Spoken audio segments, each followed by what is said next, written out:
Right now, I'm riding what feels like a baby stealth bomber and an e-moto. What's going on, everybody, and welcome back to another review video. Big shout out goes out to PostJoy for reaching out to me and asking me to review one of their electric bikes.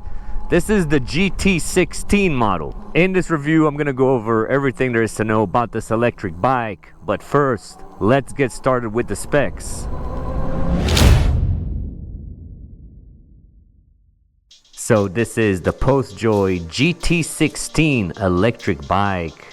It features a 3000 watt peak hub motor in the rear, coupled with a 48 volts, 25 amp hour removable battery. PostJoy claims that this should give you a range of up to 100 miles depending on riding mode and riding conditions, of course. We have 80 by 100 12-inch off-road tires front and rear, coupled with hydraulic brakes front and rear with a 203mm rotor that is fairly thick. That is very nice. This bike also has a front suspension fork as well as a rear monoshock for a smooth, comfortable ride, a Shimano 7-speed with the Shimano derailleur, and a very comfortable Sauron style seat. In the front of the bike we have a headlight with like 6 different LEDs that is super bright.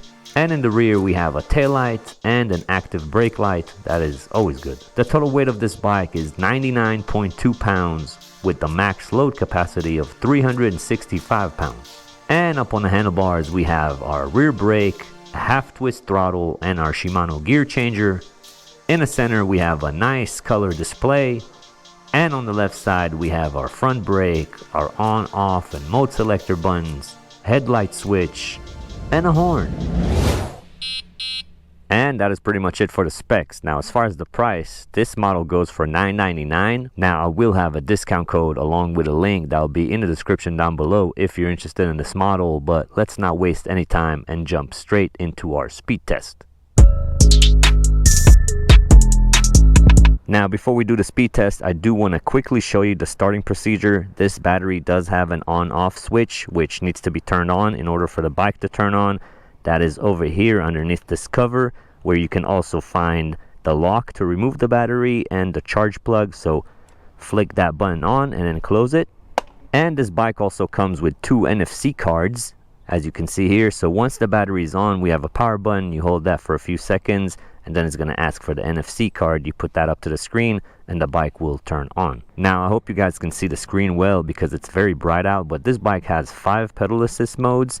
For our speed test, I'm going to be testing speed mode 5. So I got my GPS app open and the speed reset. Sweet. I'm just going to throw that in my pocket and let's see how fast this thing can go. Alright, so the takeoff is very gradual. Nothing too crazy. It's not going to yank you back or anything like that. And the bike is slowly climbing in speed. It's showing 30 miles an hour. Now, if I'm not mistaken, they advertised that the top speed on this bike is 36 miles an hour.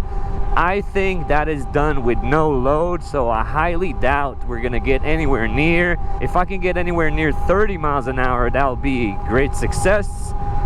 Okay, and I think that was enough for us to register top speed. Damn, the brakes are good on this thing. Let's check our results. So my phone is showing 27.4 miles per hour. Okay, so 27.4 miles an hour. Not exactly what we wanted, but you can't argue with GPS. Like I said, that 36 miles an hour I think is done with no load, so super unrealistic. With my weight on it, I was only able to hit 27.4, but it is what it is, and that was our speed test.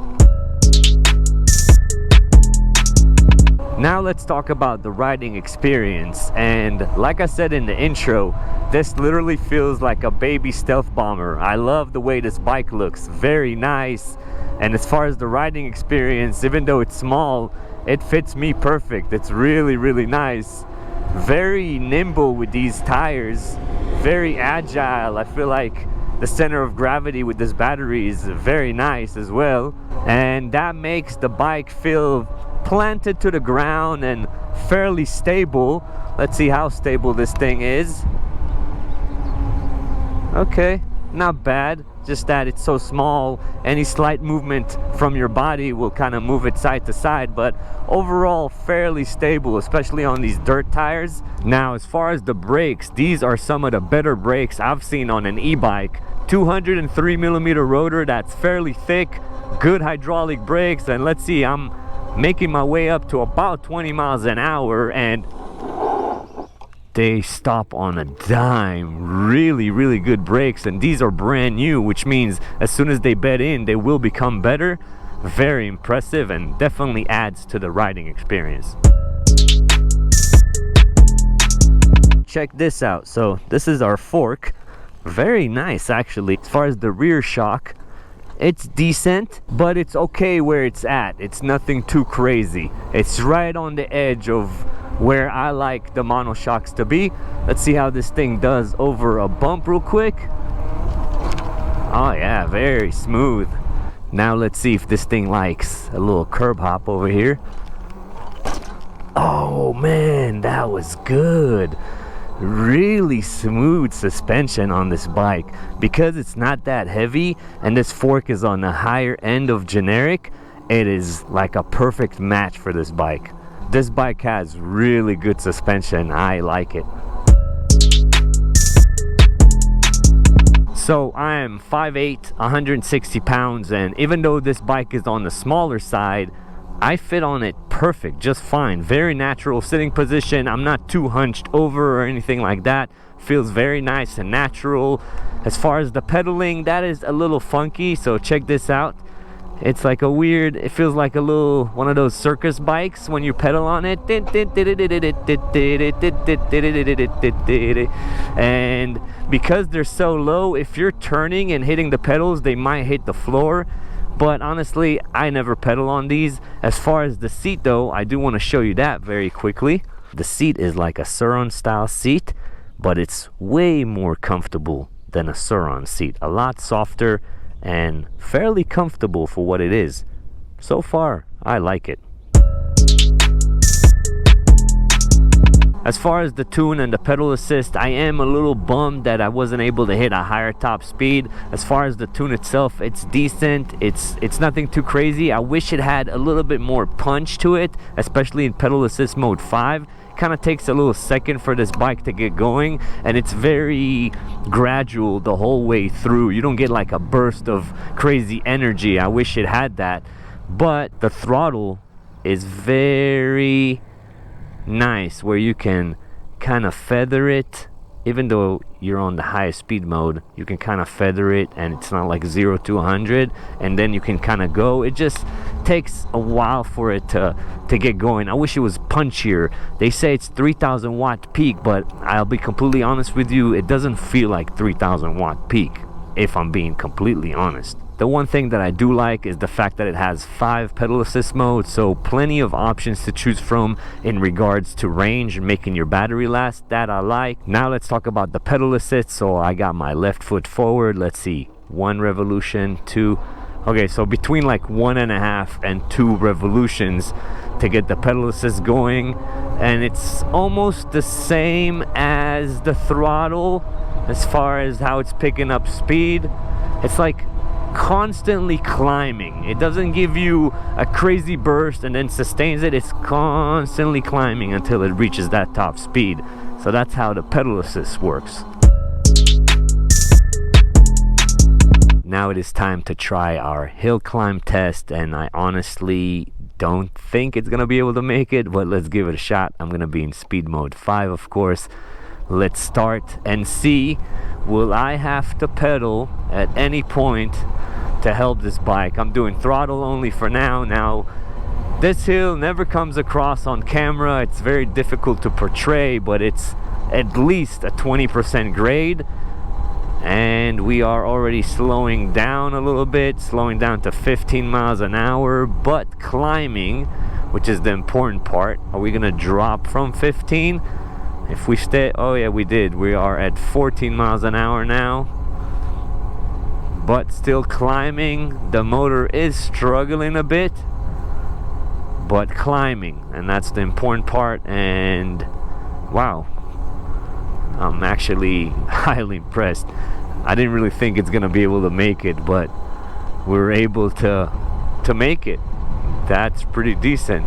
All right, so it took a second and we did lose some speed, but it was able to climb this hill, and I'm highly surprised by that. I honestly didn't think it's gonna be able to do it, so that's a good thing. And the reason I do this test is for those of you who live in an area with hills, or hills are a part of your commute. Now you'll know what this thing can kind of basically do. Okay, now let's check our off-road performance.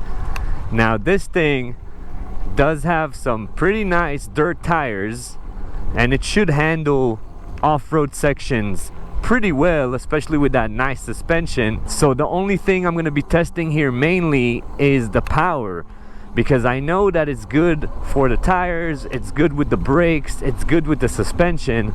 I just wonder, how much power does this thing have, and will it be able to handle something a little more extreme? Yeah, the brakes are so good on this thing.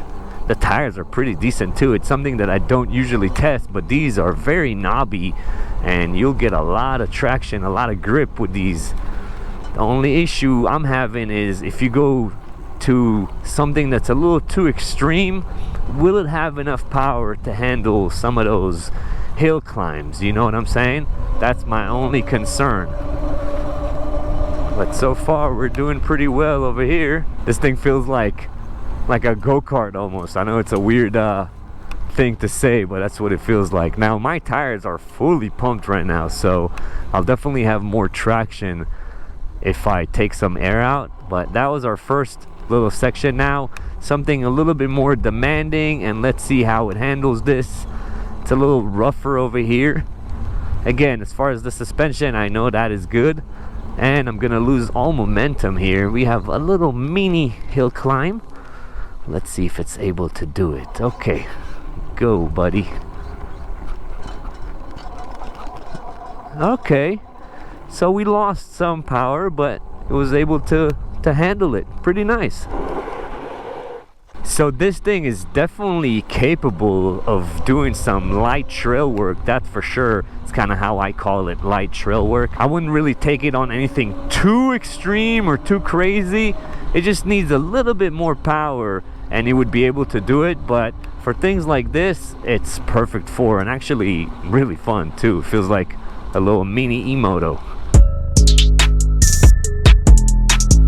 So what do I think about the PostJoy GT16 electric bike? Let's do things I like and things I don't like.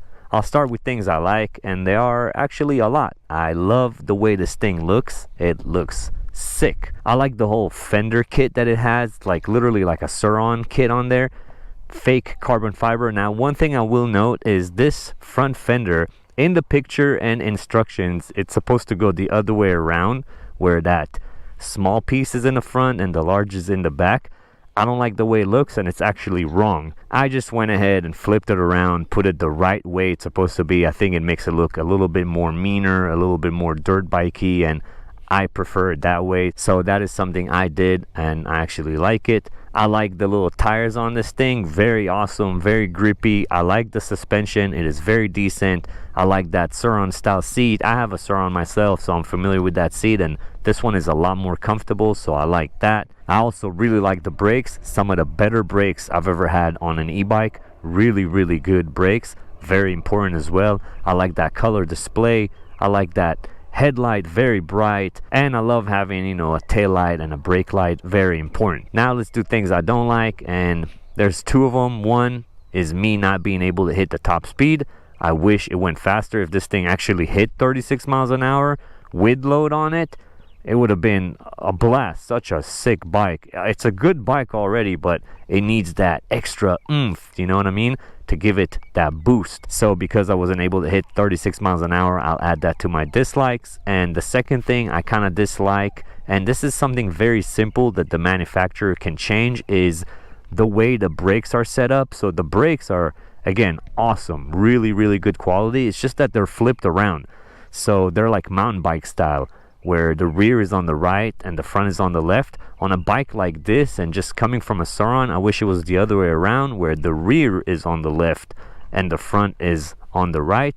Again, very simple fix for the manufacturer to do, and it will definitely upgrade this bike. And I guess while I'm at it, we can throw in a full twist throttle instead of this half twist. Again, it's just like a personal thing. I'm not gonna hold it against the bike, but if it had a full twist throttle, way nicer. Now, with all that stuff being said, is this thing good value for money or not? Again, we're talking $9.99. For everything that you're getting here, it's a pretty decent deal. Now, I will have a discount code in the description down below along with a link, which definitely makes it amazing value for money because this bike is so much fun. Now, I'm pretty sure I was able to go over everything there is to know about this e-bike. I appreciate you guys watching as always, and I'll catch you on the next one. Peace.